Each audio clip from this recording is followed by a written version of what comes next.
Bonjour à tous, 709 715, c'est le nombre précis aujourd'hui de Bitcoin que Stratégie Bitcoin détient à son bilan. Cela représente 63 milliards de dollars au niveau de la valorisation de l'ensemble de ces Bitcoins. Alors surtout ce qui est intéressant pour l'actionnaire, c'est que ces achats supplémentaires de Bitcoin se font toujours avec une hausse du nombre de Bitcoin par action. Vous le voyez, depuis le début de l'année, le nombre de Bitcoin par action est en hausse de 0,4%.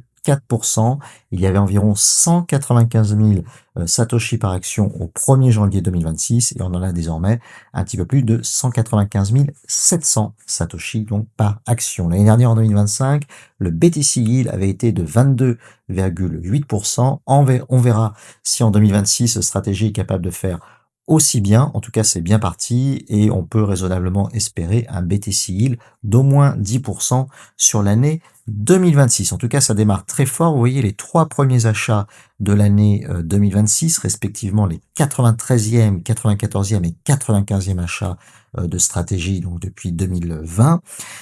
Donc on a démarré la première semaine de l'année 2026 avec 1283 BTC achetés, en deuxième semaine 13 627 et en troisième semaine 22 305, donc ça s'accélère et on arrive ainsi à 709 715 BTC. Donc une accélération de l'achat des bitcoins. Il semblerait que Stratégie soit désormais en capacité d'acheter chaque semaine plus de 10 000 bitcoins, voire plus de 20 000 comme la semaine dernière. Et pourtant, sur les marchés, on constate que le Bitcoin est assez bas. Il n'y a pas de réévaluation du prix du Bitcoin par le marché pour le moment. On va essayer de comprendre pourquoi.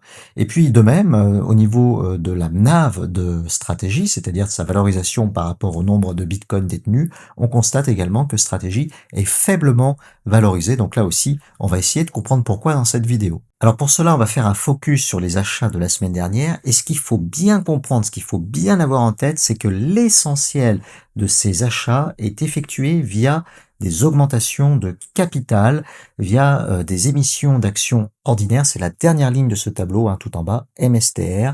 Vous voyez, la semaine dernière, Stratégie a levé 2 milliards 125 millions de dollars pour acheter 22 000 bitcoins, dont 1 milliard 827 millions d'actions ordinaires nouvelles qui ont été émises sur les marchés. Et donc, quand on augmente l'offre, forcément, ça tire un peu le cours de l'action vers le bas. C'est ce qui explique que la NAV de Stratégie a du mal à décoller parce qu'à chaque fois, il faut émettre des actions nouvelles pour lever des capitaux, pour acheter des bitcoins. Et donc, ça empêche la NAV de s'envoler, le cours de l'action de s'envoler avec. Alors, par contre, la bonne nouvelle, c'est que la structure du capital, la structure du bilan de Stratégie est parfaitement saine, puisque l'essentiel des bitcoins qui sont achetés via des actions ordinaires, c'est-à-dire non pas via de la dette, mais via des augmentations de capital. Donc, il n'y aura personne à rembourser. Des bitcoins qui sont achetés au bilan via des augmentations de capital ne sont absolument pas menacés un jour d'être remis en vente pour pouvoir rembourser les créanciers.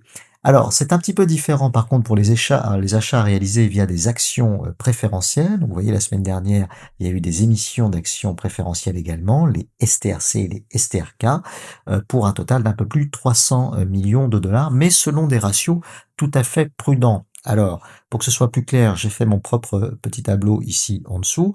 On voit que la semaine dernière, le total donc des actions préférentielles est même en dessous de 300 millions de dollars, 297,7 millions de dollars, ce qui ne représente que 14% des levées de capitaux de la semaine dernière. Donc on a un ratio tout à fait prudent, puisque sur les 2 milliards 125 millions qui ont été levés la semaine dernière, il y en a 86% en augmentation de capital, donc ce ne sera jamais à rembourser, ce n'est pas de la dette, et 14% en actions préférentielles, qui là, par contre, sont un peu plus coûteuses pour Stratégie, puisqu'il faut verser un dividende aux actionnaires. D'ailleurs, si ça vous intéresse, j'ai fait la semaine dernière une vidéo sur STRC, donc qui explique comment fonctionne cette action préférentielle, puisqu'en tant que particulier, on peut en acheter. C'est une action dont le cours est globalement stable autour de 100 dollars et qui offre un dividende annuel de 11%. Alors vous le voyez d'ailleurs au moment où je tourne cette vidéo, le cours de l'action STRC est quasiment à 100 dollars. Le dividende est toujours de 11%. C'est un dividende variable qui est payé mensuellement. 11%, c'est le taux annuel et donc stratégie fait varier chaque mois le dividende qui est versé de manière à maintenir le cours de l'action aux alentours de 100 $. Et lorsque le cours de l'action dépasse 100 $, stratégie peut émettre de nouvelles actions pour acheter des bitcoins. Donc ce type d'action est un peu plus coûteuse pour la société puisqu'il faut verser le dividende alors que pour les actions ordinaires ce n'est pas obligatoire, il n'est d'ailleurs pas prévu d'en verser pour les actions ordinaires. Mais l'avantage pour l'actionnaire en revanche, c'est que ces actions préférentielles permettent de faire augmenter plus rapidement le nombre de bitcoins par action, le fameux BTC Yield. Alors, petit exercice de pensée, jusqu'où stratégie peut aller comme ça? Bah, à mon avis, la machine, elle est inarrêtable parce que pour le moment, elle se fait avec une structure très saine, hein, puisque l'essentiel des BTC sont achetés avec des augmentations de capital, avec l'émission d'actions ordinaires sur les marchés. Donc, si le Bitcoin restait stable, si le cours de l'action ne bougeait pas par rapport à celui d'aujourd'hui, on pourrait imaginer que Stratégie ait 1 200 000 bitcoins à la fin de l'année 2026 et puis augmente son nombre de bitcoins au bilan quasiment de 500 000 par an, ce qui nous porterait à fin 2030 à 3 200 000 bitcoins, ce qui serait énorme, ce qui, à mon avis, n'est pas possible parce qu'à un moment donné, ça va s'arrêter. Et ça va s'arrêter comment? Ça va s'arrêter par le prix. Le prix qui, à un moment donné, va finir par exploser sur le bitcoin.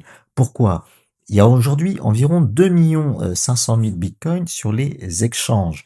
Si on ajoute ceux des ETF et ceux de certains fonds liquides, on arrive à 3 500 000.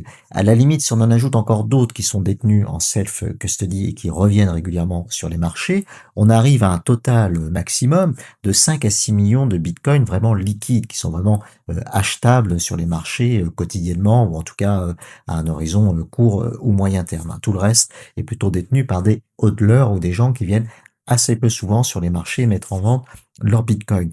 Donc si on continue à ce rythme, Stratégie va complètement assécher la liquidité de bitcoin disponible sur le marché et à un moment ou à un autre, ça doit se voir sur le prix. Alors pourquoi? Si le prix reste bas, eh bien, c'est pas grave. Stratégie va continuer d'accumuler à un rythme très important des bitcoins à son bilan et au bénéfice des actionnaires, puisque tout cela se fait également avec un BTC Yield positif, c'est-à-dire avec une augmentation du nombre de bitcoins pour action. Donc pour le moment, même si le cours de l'action est plutôt tiré vers le bas pour les raisons que j'ai indiquées, hein, vu le mode de financement de ces BTC, à long terme, de mon point de vue, et cette vidéo n'est évidemment pas un conseil en investissement, mais à long terme, on voit que la stratégie est tout à fait profitable pour les actionnaires parce que même si le Bitcoin ne bouge pas, on aurait à horizon 2030 plus de 3 millions de Bitcoin au bilan de stratégie. Ça n'arrivera pas parce qu'entre-temps le prix va exploser, je pense. Mais enfin, en tout cas, on aurait plus de 3 millions de Bitcoin au bilan stratégie et un BTC Yield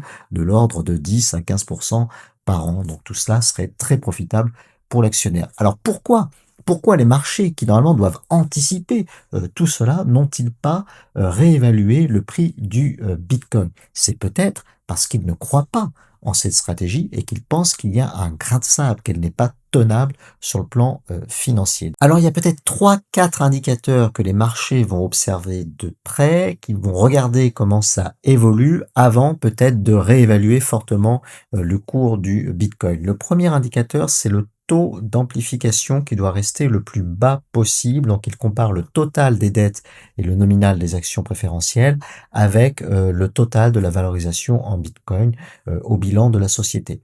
Donc, aujourd'hui, on a environ 16 milliards de dettes ou quasi-dettes à comparer à 63 milliards de réserves de BTC, ce qui nous fait un taux d'amplification de seulement 26%. Donc, tant que ce taux d'amplification reste assez bas, eh bien, c'est positif. Il pourrait augmenter si le Bitcoin s'écroule, mais vous voyez, il faudrait quasiment que le Bitcoin soit divisé par 4 avant qu'on commence à avoir des soucis au niveau de garantie de la dette. Donc pour le moment, pas de souci particulier avec ce taux d'amplification qui n'a aucune raison d'augmenter, car comme je vous ai montré tout à l'heure, le ratio d'acquisition en ce moment chez Stratégie, c'est plutôt du 85-15. Donc la manière dont Stratégie acquiert les Bitcoins aura plutôt tendance à faire baisser ce taux d'amplification, ce qui peut rassurer les marchés. Deuxième série d'indicateurs que les marchés vont probablement regarder de près, c'est la capacité de Stratégie Bitcoin à payer ses dividendes, les dividendes des actions préférentielles. Donc pour le moment, vous voyez sur la ligne du milieu, Stratégie doit payer 876 millions de dollars chaque année de dividendes pour ses actions préférentielles et ce montant ne veut faire qu'augmenter puisque Stratégie émet régulièrement de nouvelles actions préférentielles. Le total des bitcoins qu'ils détiennent couvre 72 ans de dividendes. Pour assurer encore les marchés, Stratégie a même constitué une réserve en dollars. Ils ont 2,25 milliards de dollars en réserve, donc quasiment 3 ans de dividendes, 30,8 mois de dividendes d'avance qu'ils ont en réserve, donc pour pouvoir assurer la continuité du paiement des dividendes des actions préférentielles. Donc je pense que sur le long terme, le marché va regarder tout au long de l'année 2026, puis de l'année 2027, puis de l'année 2028, il va regarder si Stratégie est en capacité de maintenir ces ratios à ces niveaux-là, et notamment une réserve de dollars qui couvre au moins 2-3 ans de dividendes. Au fur et à mesure que la stratégie sera implémentée, se mettra en œuvre, eh bien, il est possible que les marchés soient de plus en plus rassurés et finissent par en tenir compte pour évaluer le prix du Bitcoin. D'autant qu'on a des nouveaux acteurs qui arrivent sur le marché et qui mettent en place exactement la même méthode d'acquisition de Bitcoin. Alors, on a Metaplanet au Japon qui va bientôt émettre des actions préférentielles. On a Capital B en Europe qui peut-être un jour émettra des actions préférentielles également. Mais on a surtout Strive aux États-Unis, un acteur qui commence à prendre de l'importance puisqu'ils détiennent déjà 12 797 Bitcoin à son bilan et qui émet une action préférentielle qui s'appelle